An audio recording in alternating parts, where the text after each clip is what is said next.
শ্রদ্ধেয় সম্মানিত দর্শক, আপনারা দেখছেন বরাকের আওয়াজ। আমি ইলিয়াস আহমদ আপনাদেরকে স্বাগত জানাই। আজকে আমি গতকালকে আপনাদেরকে একটা শর্ট ভিডিও দিয়েছিলাম যে গতকালকে নয়, আজকে সকালে বোধহয় এই যে একটি দুটি ফিলিস্তিনি যুবককে নৃশংসভাবে গাড়িতে বেঁধে করে নিয়ে যাচ্ছে। আজকে আমি পুনরায় নিজেকে নিয়ন্ত্রণ করতে পারলাম না আল জাজিরা টিভি চ্যানেলে এই দৃশ্য দেখে, যে ইসরায়েলি সেনাবাহিনী দুটি ফিলিস্তিনি যুবককে গাড়ির সামনে, একটাকে সামনে বেঁধেছে, আরেকটাকে মানে এই যে জিপ গাড়ির নাকা আছে না, নাকার উপরে একটাকে নাকের ডগায় বেঁধেছে, আরেকটাকে নাকের সামনে বেঁধেছে।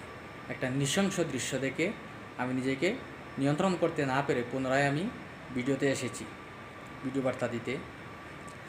আপনারা বলুন, এই যে আপনারা দেখতে পাবেন আমার থাম্বনেইলে একটা মানুষরূপী হিংস্র পশু, এই জানোয়ারটার অতি শীঘ্রই ফাঁসি হওয়া উচিত।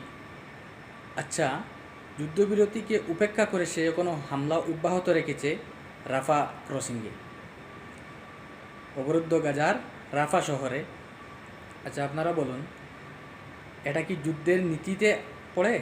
এটা যুদ্ধনীতির পরিপন্থী। এটা আন্তর্জাতিক আইনকে অমান্য করে সে তার নৃশংসতাকে অব্যাহত রেখেছে।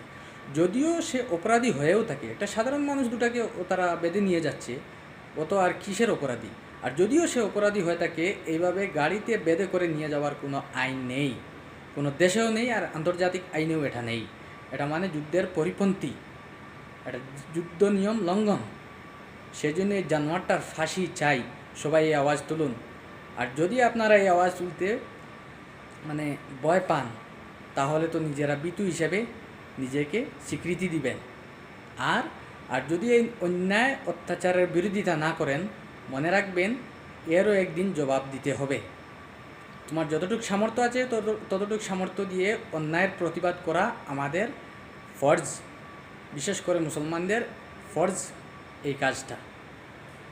আমি এই জানোয়ারটার বিরুদ্ধে আপনাদেরকে একটা ভিডিও বার্তা নিয়ে এসেছি। এই জানোয়ারটার অবিলম্বে ফাঁসি হওয়া উচিত, এবং আন্তর্জাতিক আইনকে লঙ্ঘন করার কারণে সেই যুদ্ধ অপরাধের দায়ে তাকে মৃত্যুদণ্ডে দণ্ডিত করা হোক। সবাই কমেন্টের মাধ্যমে জানাবেন ওর মৃত্যুদণ্ড আপনারা চান কি না।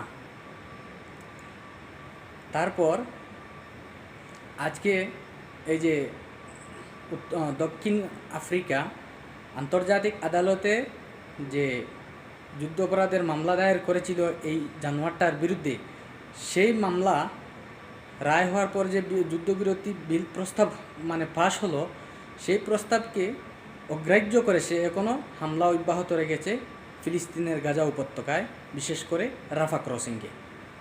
সেই রাফা ক্রসিংয়ে এখনও সে হামলা অব্যাহত রেখেছে। আজকে এই যে দুটা যুবককে বেঁধে নিয়ে যাচ্ছে গাড়িতে করে, এটা মানুষ কুকুরকেও এভাবে বেঁধে নিয়ে করে কেউ বলতে পারবে না। হ্যাঁ, মানুষ হয়ে মানুষের প্রতি এমন কাজ করতে পারে, এটা বলাই যায় না। সেজন্য আমি সবাইকে অনুরোধ জানাচ্ছি, আপনারা প্রতিবাদ করুন। না হয় এই জানোয়ারটা দিনে দিনে আরও বেড়ে যাবে, তার জানুয়ারি আরও বাড়াবে।